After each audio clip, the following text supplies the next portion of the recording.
Mas eu tenho a felicidade de trabalhar com um grupo que a gente está muito tempo juntos, né? Eu tenho 35 anos, eu fiz esse ano, em setembro, de Secretaria Municipal de Curitiba, na gestão, entre Secretaria Municipal e Estado. Passei 16 anos no Estado, em 2 oportunidades de gestão, inclusive o Cesifredo e o Michele secretário, o Cesifredo diretor-geral.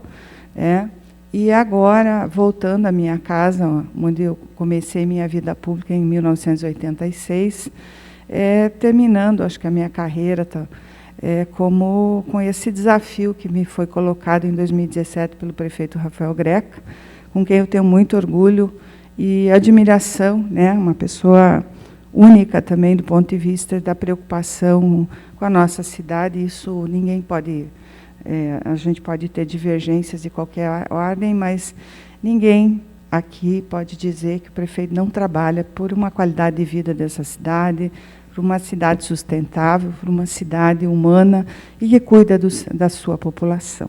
E é muito bom fazer parte desse time, então, da prefeitura, nesse momento. Eu fiz uma apresentação que eu não vou me estender muito com ela. Vou falar um pouquinho, né, do que foi esses 2 anos que a gente está vivendo, porque para nós já fizeram 2 anos nessa de pandemia, população talvez um pouco menos.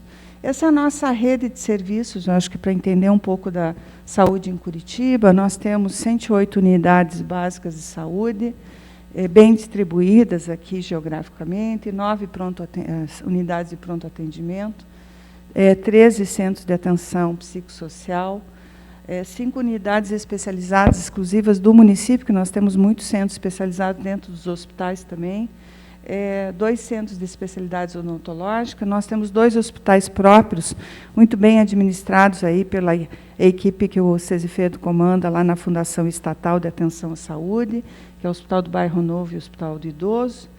Ainda nós temos 15 contratos com a rede hospitalar complementar, que a gente chama, são hospitais, por exemplo, o Hospital de Clínicas, o nosso complexo do Hospital do Trabalhador, hospitais filantrópicos, né, Santa Casa, Evangélico, Cajuru, Erasto, enfim, Pequeno Príncipe, um complexo regulador, porque a gente sabe, mas o nosso complexo regulador, ele gerencia 1.200 chamadas de SAMU por dia, 1.200, gerencia uma equipe de 33 ambulâncias que trabalham 24 horas por dia, de janeiro a janeiro, 24 horas, né, doutor Gessi, que aportam nas nossas emergências e passam pela nossa central por dia 487 internações por dia.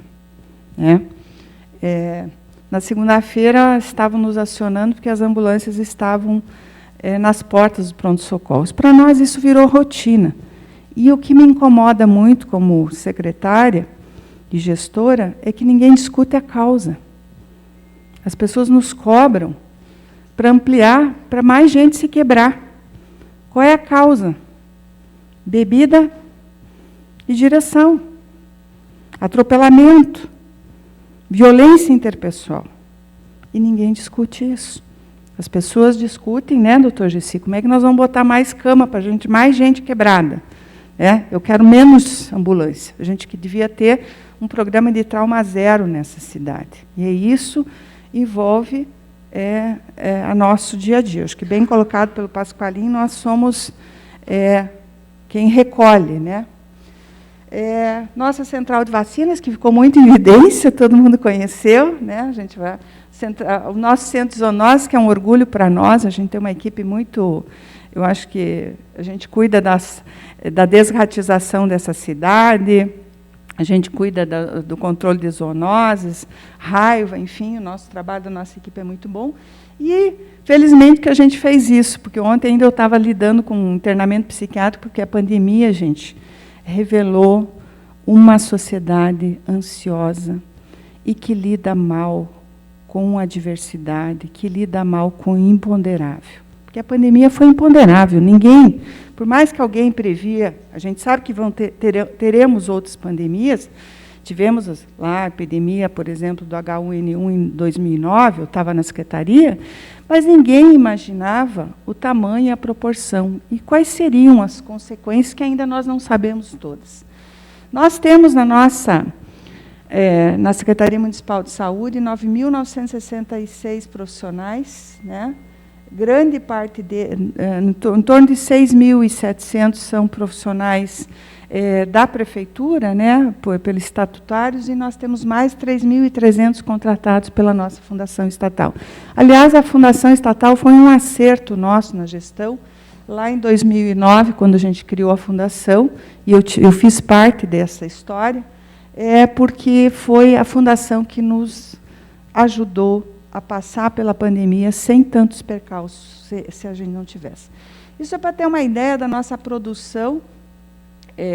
Mesmo em tempos de pandemia, a gente faz cerca de 7.000 consultas por dia, consultas por enfermeiro profissional aqui, 3.000, procedimentos médicos de enfermagem, 3.300.000 procedimentos, 20.000 por dia.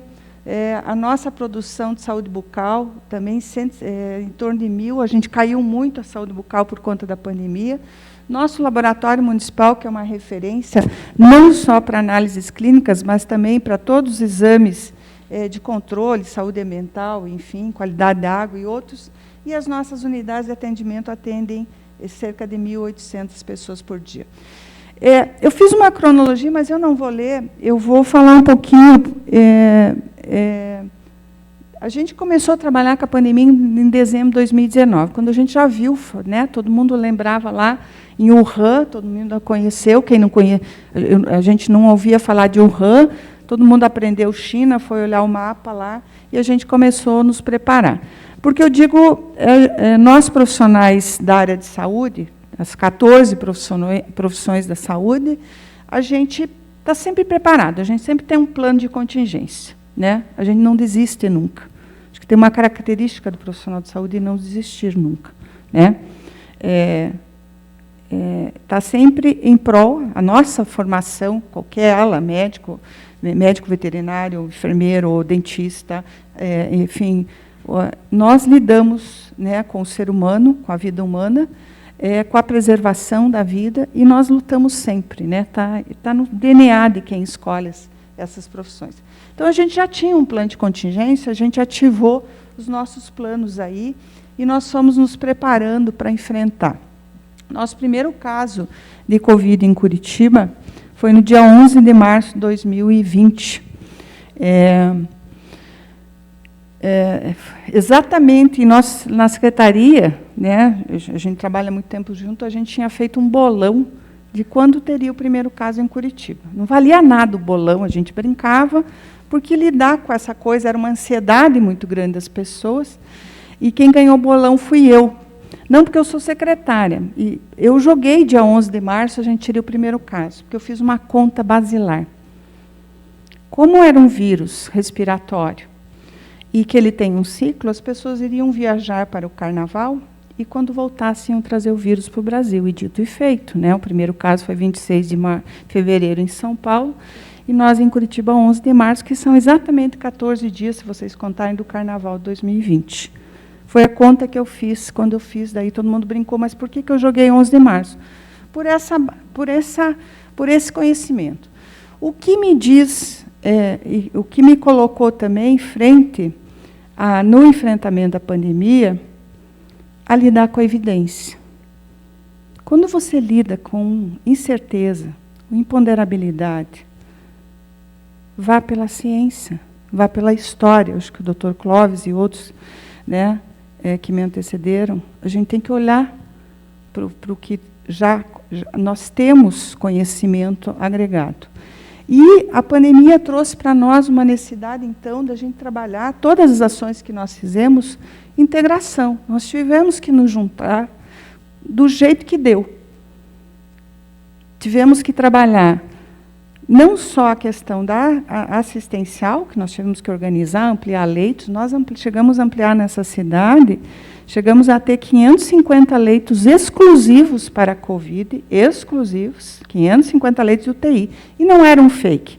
Era leito com respirador, monitor, bomba de infusão, droga, kit de intubação, enfermeiro, médico, fisioterapeuta, técnico de enfermagem, a limpeza, laboratório, raio-x, ultrassom, a tomografia, tudo que fosse a hemodiálise, que muitos pacientes fizeram insuficiência renal e outras complicações, o cardiologista, enfim, o stento, o escambau, que tinha que envolver todo esse atendimento. Então, nós não falamos só de assistência, nós falamos também de vigilância epidemiológica, porque nós tínhamos que correr e fazer bloqueio de caso para que a gente não se alastrasse.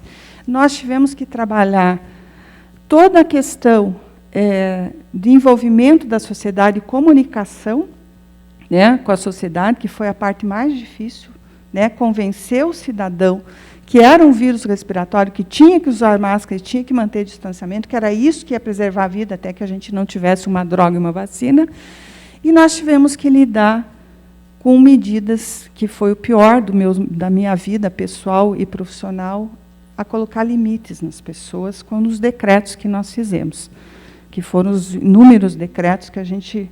Hoje, de novo, tem reunião do comitê, eu não vejo hora, eu digo que eu seria a pessoa mais feliz do mundo o dia que a gente não tem mais decreto, né? Nenhum. Mas nós somos tangidos pela necessidade de proteger a sociedade, decretos com restrições. E aí a nossa equipe da vigilância sanitária e ambiental teve que entrar em campo, nunca trabalharam tanto, no sentido de proteger o cidadão e dizer menos, porque nós precisamos, senão nós teríamos muitas mortes do que nós tivemos aí. Nós montamos aí, e eu acho que vem uma outra palavra, né? Então, eu já falei da questão, a gente aprendeu a fazer mais com menos, né? A gente pôs na prática a integração, e a nossa equipe reconhece isso, a gente se integrou com os hospitais, com os diretores, com as equipes de campo, com todo mundo, a gente teve que se reinventar. Eu brinco com a nossa equipe que a gente foi mais ágil que os chineses, com todo o respeito aos chineses e à China, porque a China demorou 10 dias para abrir um hospital, né, do Dr. Gessi, e nós abrimos nessa cidade mais de 1.500 leitos em 12 horas. Não foi num piscar de olhos, foi porque a gente tem uma história, e eu sempre dizia para a nossa equipe, nós nos preparamos 30 anos para isso. Nós tínhamos as ferramentas, nós sabíamos o que tinha que ser feito.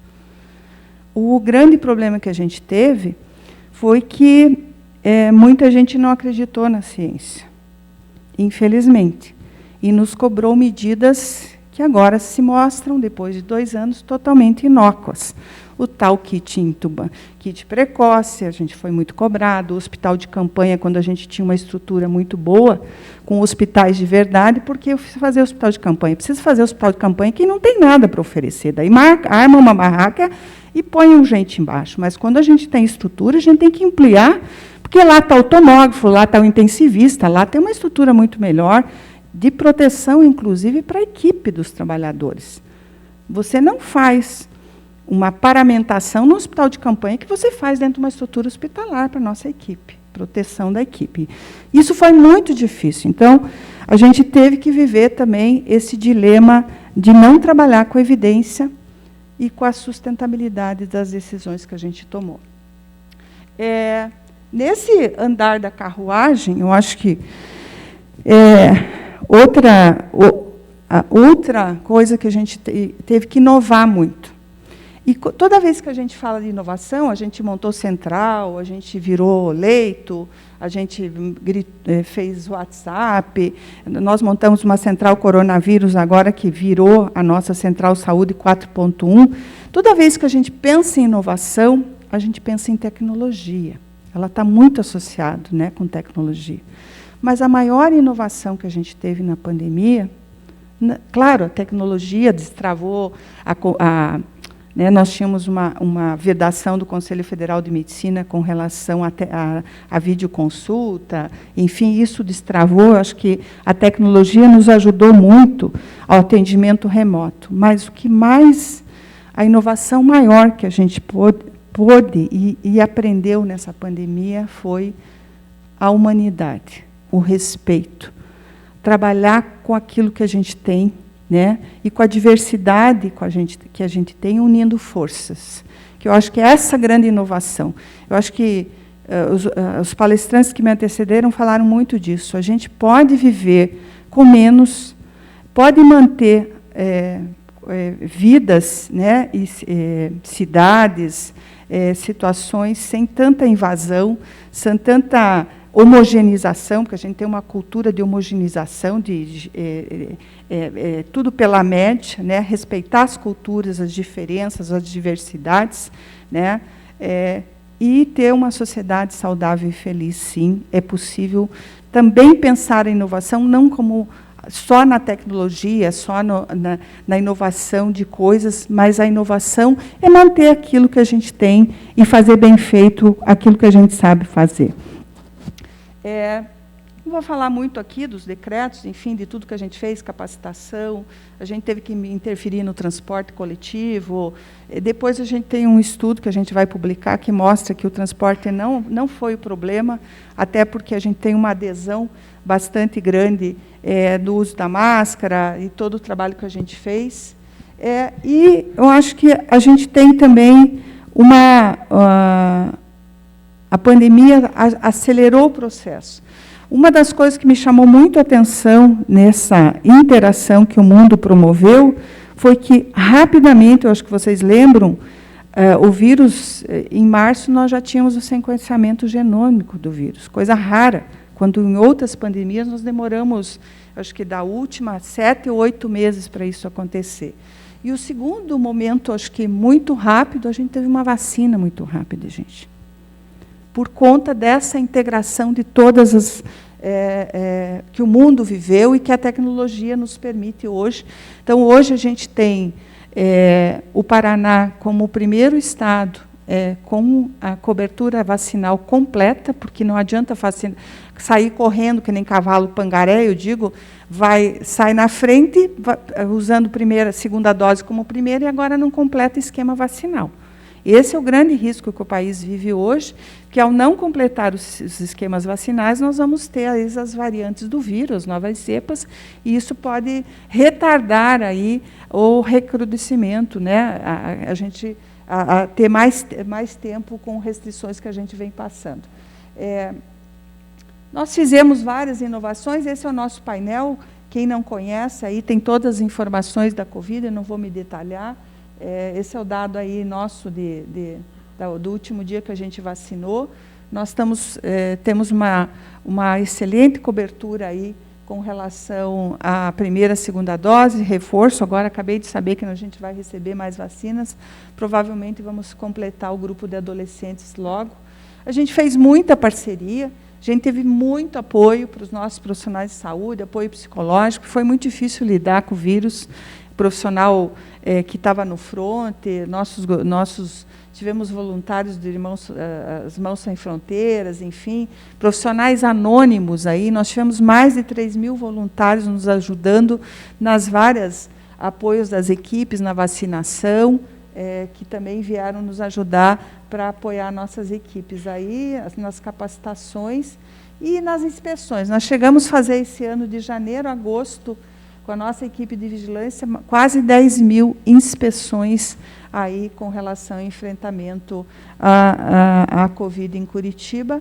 E, no meio disso, a nossa equipe ainda teve tempo de ganhar prêmios, né, Cezifredo? Nós publicamos vários trabalhos, ainda devemos publicar. Eu agora instiguei a nossa equipe e nós vamos fazer um livro, que é o Relatos, né, Histórias da Pandemia. Nós vamos produzir uma publicação, dentro em breve vamos divulgar as histórias não contadas atrás da pandemia, né? Momentos vividos de emoção, não é um livro nem científico nem técnico, mas a ideia é que as equipes também relatem aquilo que viveram, né? Momentos de lidar com a imponderabilidade da vida, momentos de despedida das pessoas, né, que os nossos profissionais tiveram que presenciar, e momentos também alegres, né, de recuperação de vidas, né, e de pessoas que foram muito gratas a todo o trabalho.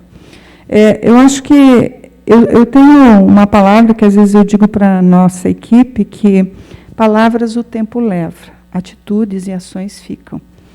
E a gente está num mundo que a gente precisa ter mais ação e menos discurso. Claro que o discurso é importante, porque ele empolga, ele é necessário, mas a gente não pode ficar só no discurso, a gente precisa agir. E eu acho que quem me precedeu falou da necessidade de a gente agir rápido. E eu, em prol da saúde, diria que se a gente tem uma bandeira para essa cidade, aliás, a gente tem no nosso mapa estratégico que a nossa cidade seja uma cidade, uma visão de futuro, uma cidade saudável e feliz. E saudável significa a gente pensar no estilo de vida que a gente leva, né? A gente pode ter menos acidente, menos fila de ambulâncias nos nossos pronto-socorros, às sextas-feiras e sábados e segundas-feiras de manhã, da madrugada. Se a gente trabalhar um trânsito com redução de velocidade e a nossa população usar o carro como transporte e não como um veículo aí que às vezes causa tanta desgraça, fora as sequelas aí que depois a gente tem que administrar para o resto da vida, né? Enfim, eu não vou falar disso, e eu deixo uma mensagem. Para quem viaja em Encontro do Sol, é sempre madrugada. Então, nós estamos sempre prontos para o que der e vier, e enfrentar esses desafios e da saúde única. Eu acho que, e na nossa equipe, como o Cesifredo falou, a gente é muito multiprofissional, multidisciplinar e para todos os desafios que temos ainda a enfrentar. Parabéns pelo evento, acho que tema importante para a nossa sociedade. Obrigada pela oportunidade.